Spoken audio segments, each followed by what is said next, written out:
Hicron yurak bag'rim chaqqan kuni qo'llarimdan chiqqan kuni olis ketdi hech yetmadim qo'lim cho'zdim tutmadim qo'llarini izi qoldi. Hicron yurak bag'rim chaqqan kuni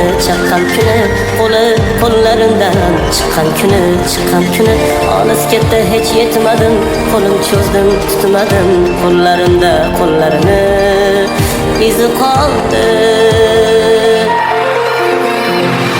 Sochlarimda qo'llarini izi qoldi ko'zlarini aksi qoldi mendan o'tgan ayblarini hayotimdan jimgina chiqib ketdi hech bilmadim.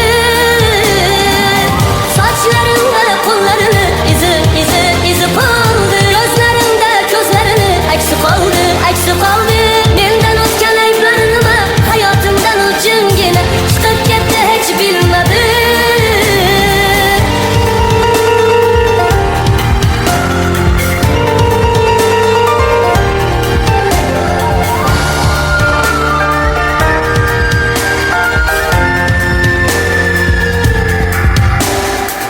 Baxtim ko'z yosh singari oqqan kuni ko'zi o'zga ko'zga boqqan kuni baxtim menga hech bitmadi bir on ko'zdan ketmadi ko'zlarini aksi qoldi.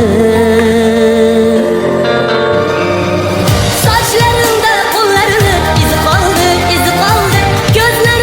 ko'zlarini aksi qoldi mendan o'tgan ayblarini hayotimdan jimgina chiqib ketdi hech bilmadim. Sochlarimda qo'llarini izi qoldi ko'zlarini aksi qoldi mendan o'tgan ayblarini hayotimdan jimgina chiqib ketdi hech bilmadim.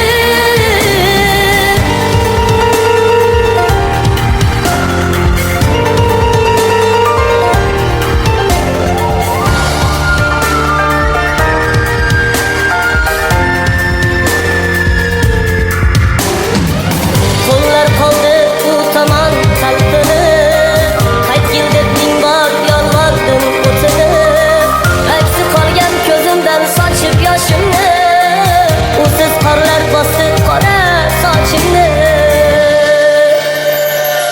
Sochlarimda qo'llarini izi qoldi ko'zlarini aksi qoldi mendan o'tgan ayblarini hayotimdan jimgina chiqib ketdi hech bilmadim.